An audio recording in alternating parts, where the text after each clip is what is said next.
वंदे मातरम दोस्तों, स्वागत है आपका फिर से एक नए सवाल के साथ। आज का हमारा सवाल है प्रश्नावली 3.1 का प्रश्न संख्या 2, जो कि है विभाज्यता की जांच के नियम के प्रयोग द्वारा ज्ञात करें कि निम्नलिखित संख्या में कौन सी संख्या 2 से 3 से 5 से और 9 से विभाजित है। यहाँ पर कुल 6 प्रकार के संख्या दिया गया है। इन 6 प्रकार की संख्याओं में से ज्ञात करना है 2 से कौन सी संख्या विभाजित होगी, 3 से कौन सी संख्या विभाजित होगी और 5 से और 9 से। इन चारों संख्या से कौन सी संख्या विभाजित होगी और कौन सी नहीं होगी। जिसके सामने जो संख्या विभाजित नहीं होगी उसके सामने हम नहीं लिखेंगे। तो चलिए शुरू करते हैं पहले प्रश्न से। पहला संख्या हमारा यहाँ क्या है, 126 है। इस 126 को पहले हम क्या करेंगे, विभाजित करेंगे 2 से, 3 से, 5 से, 9 से। पहले समझते हैं इसको विभाजित करने के नियम को। इसको किस प्रकार से विभाजित करते हैं। 2 से विभाजित करने के लिए उन संख्याओं के इकाई स्थान पे कौन सी संख्या होनी चाहिए, 0 होनी चाहिए, 2 होनी चाहिए, 4 होनी चाहिए, 6 होनी चाहिए, 8 होनी चाहिए। तभी वो संख्या 2 से पूरी तरह से विभाजित होगी। तो हम लिखेंगे यहाँ पर 2 से विभाजित, 2 से, 2 से। अगला संख्या हमारा क्या है, 3 से, 3 से, 5 से, 5 से, 9 से, 9 से। देखिए ये 4 संख्या में दिया गया है। तो इकाई स्थान पर ये यहाँ पर क्या है, 6 है। इकाई स्थान पर 6 है। तो इसका मतलब ये है कि ये जो संख्या दी गई है ये 2 से विभाजित हो जाएगा। तो इसके सामने हम क्या करेंगे, हाँ लिख देंगे। उसी प्रकार से देखिए 3 से विभाजित होने के लिए क्या जरूरी होता है कि उन सभी संख्याओं को जो कि संख्या में उपस्थित अंक है, उन सभी अंकों का योग अगर 3 से विभाजित होगा तो वो संख्या पूरी तरह 3 से विभाजित हो जाएगा। 6 2 8 हो जाएगा, 8 1 9 हो जाएगा। 9 में 3 से भाग देंगे तो पूरी तरह से भाग लग जाएगा। तो इसका मतलब यह है कि यह संख्या जो दिया हुआ है 126 3 से विभाजित हो जाएगा। तो इसके हम क्या करेंगे, आगे इसके हाँ लिख देंगे। तो देखिए 5 से विभाजित होने के लिए क्या नियम होता है। तो 5 से विभाजित होने के लिए इकाई स्थान पर 5 होना चाहिए या तो 0 होना चाहिए। यहाँ क्या है, ना ही 5 है ना ही 0 है। तो इसका मतलब यह है कि यह संख्या 5 से विभाजित नहीं होगा, यह संख्या 5 से विभाजित नहीं होगा। अब देखिए 9 से विभाजित होने के लिए क्या नियम होता है। 9 से विभाजित होने के लिए भी सेम वही नियम होता है। अगर संख्या का योग 9 से विभाजित हो रहा है तभी वो संख्या 9 से विभाजित होगा, अन्यथा नहीं होगा। तो देखिए यहाँ क्या है, 3 2 1 3 हो गया, 3 और 6 9 हो गया। 9 से 9 में भाग देंगे तो से भागफल हमारा किसके बराबर हो जाएगा, तो 1 के बराबर, और शेषफल हमारा 0 आ जाएगा।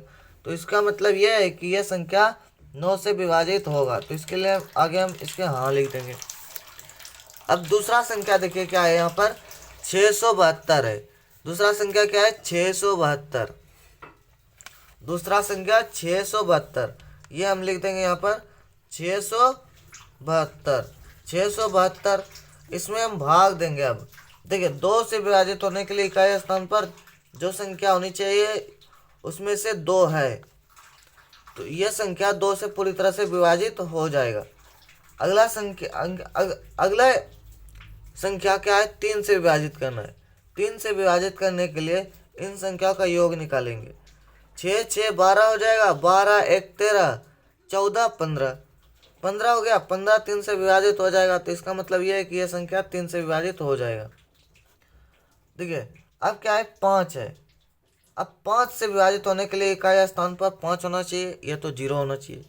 इन दोनों में से कोई नहीं है। तो इसका मतलब यह है कि यह संख्या 5 से विभाजित नहीं होगा। उसी प्रकार से देखिए अगला संख्या हमारा क्या है, इन सभी संख्या का योग 15 के बराबर हो गया। अब 9 से भाग देंगे 15 में तो विभाजित नहीं हो रहा है। तो इसका मतलब यह है कि यह संख्या 9 से विभाजित नहीं होगा, यह संख्या 9 से विभाजित नहीं होगा। अगला संख्या की तरफ चलते हैं, अगले संख्या की तरफ जो कि 990, जो कि है 990।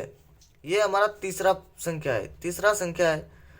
इसमें भी क्या करेंगे, 2 से विभाजित करने के लिए क्या होता है, तो इकाई स्थान पर सम संख्या होना चाहिए, 2, 4, 6, 8 या तो 0 होना चाहिए। यहाँ पर 0 है तो इसका मतलब यह है कि यह संख्या 2 से विभाजित हो जाएगा। और देखिए इन दोनों संख्या का योग 18 के बराबर होगा, तो 18 को 3 से भाग देंगे तो पूरी तरह से लग जाएगा। तो इसका मतलब यह है कि यह संख्या 3 से विभाजित हो जाएगा। अगला संख्या 5। अब 5 से भाग देंगे 18 में तो भाग लगेगा नहीं। 5 से भाग देंगे 18 में, 5 से भाग देंगे किसमें, तो देखिए 5 से भाग देने के लिए क्या जरूरत होता है, तो इकाई स्थान पर शून्य यहाँ पर उपस्थित है, शून्य उपस्थित है 5 से विभाजित होने के लिए। 5 से विभाजित होने के लिए किसी भी संख्या में इकाई स्थान पर या तो 5 होना चाहिए या तो शून्य होना चाहिए। यहाँ पर शून्य है तो इसका मतलब यह है कि यह संख्या 5 से विभाजित हो जाएगा। तो इसके आगे हम क्या करेंगे, हाँ लिख देंगे। तो अगला संख्या हमारा क्या है, 9 से विभाजित करने के लिए इन संख्या को, इनसे भाग देंगे 9 में।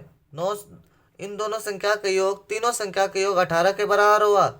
अब 9 से भाग देंगे 18 में तो 2 से पूरी तरह से विभाजित हो जाता है। तो इसके आगे हम क्या करेंगे, हाँ लिख देंगे। इसके आगे हाँ लिख दिए। अब चलते हैं चौथे अंक की तरफ। चौथे अंक के बारे में बात करने से पहले कुछ महत्वपूर्ण जानकारियों पे एक छोटी सी नज़र डाल लेते हैं। इस चैनल पर आपको कक्षा 6 से लेकर MA, MSc, M.Com तक में जितने भी मैथमेटिक्स के पुस्तक होंगे और जितने भी भाषाओं में लिखा गया होगा और जितने भी लेखक के द्वारा लिखा गया होगा उन सभी का वीडियो सॉल्यूशन आपको इस चैनल पर मिलेगा। अधिक जानकारी के लिए आप डिस्क्रिप्शन में या तो अबाउट सेक्शन में जाकर के चेक कर सकते हैं। अगर आप इस क्लास के दरमियान हमारे साथ काम करना चाहेंगे तो इस जीमेल आईडी पर कांटेक्ट करेंगे। तो चलिए प्रश्न की तरफ चलते हैं। चौथा नंबर प्रश्न हमारा यहाँ पर क्या है, 2050 चौथा हमारा प्रश्न क्या है, 2050 है। ये हमारा पहला प्रश्न है, ये चौथा प्रश्न है। तो देखिए इनको विभाजित करने के लिए क्या करना पड़ेगा, तो यहाँ पर इकाई स्थान पर 0 है तो यह संख्या 2 से विभाजित हो जाएगा। उसी प्रकार से इन दो संख्या का योग निकालेंगे, 2, 3, 5 और 2 क्या हो जाएगा, 7 के बराबर, तो 7 हो जाएगा। तो 7 में 3 से भाग देंगे तो 6 हो जाएगा। शेषफल हमारा 1 बच जा रहा है। तो इसका तात्पर्य यह है कि यह संख्या 3 से विभाजित नहीं होगा, यह संख्या 3 से विभाजित नहीं होगा। अब देखिए 5 से विभाजित होने के लिए 0 इकाई स्थान पर 0 होना चाहिए तो 5 होना चाहिए।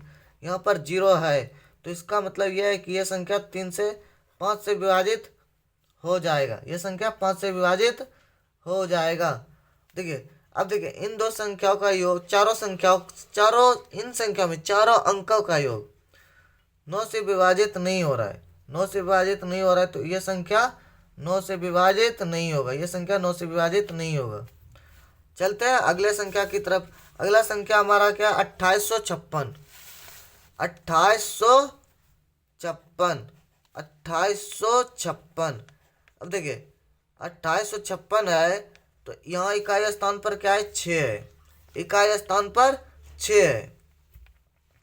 तो इकाई स्थान पर 6 है तो 6 2 से विभाजित हो जाएगा। इसका मतलब यह है कि यह संख्या 2 से पूर्णतः विभाजित हो जाएगा। अब इन संख्या का योग निकालते हैं। 2, 8 क्या हो जाएगा, 10 हो जाएगा, 10, 5, 15 हो जाएगा, 15, 6, 21 हो जाएगा। 21 में 3 से विभाजित करेंगे तो हो जाएगा, 21 3 से विभाजित हो जाएगा। तो इसका मतलब यह है कि यह संख्या 3 से पूर्णतः विभाजित होगा, तो इसलिए इसके आगे हम हाँ लिख देंगे। तो देखिए इकाई स्थान पर 6 है और 5 से ये विभाजित नहीं होगा, क्योंकि 5 से विभाजित होने के लिए 0 होना चाहिए तो 1 होना चाहिए इकाई स्थान पर, यहाँ नहीं है तो इसके हम आगे क्या कर देंगे, नहीं लिख देंगे, क्योंकि यह संख्या 0 से विभाजित नहीं होगा।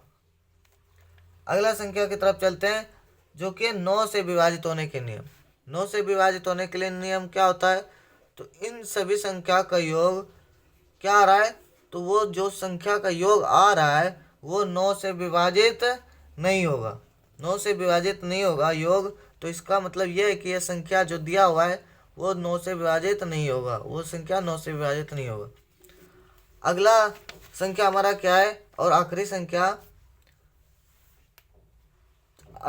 संख्या हमारा है 4,06,839। 4,06,000 4,06,839। 839। अब देखिए यहाँ पर क्या है, इकाई स्थान पर विषम संख्या है जो कि 2 से पूर्णतः विभाजित नहीं होगा। तो इसका मतलब यह है कि यह संख्या जो दिया हुआ है यह 3 से विभाजित नहीं होगा। अब देखिए इन सभी संख्या का योग निकालेंगे तो इन सभी संख्या का योग 3 से विभाजित हो जाएगा। तो इसका मतलब यह है कि यह जो संख्या दी गई है यह 3 से पूर्णतः विभाजित हो जाएगा।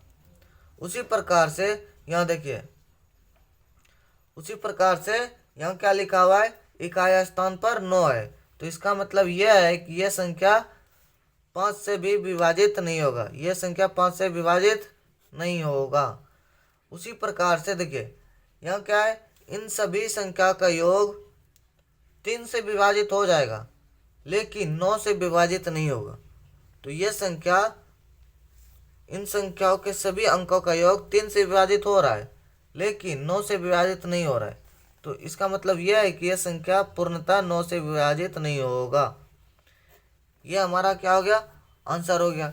एक नज़र आप पूरी तरह से यहाँ पर डाल लीजिए। तो चलिए मिलते हैं एक नए एपिसोड में एक नए सवाल के साथ। धन्यवाद। वंदे मातरम।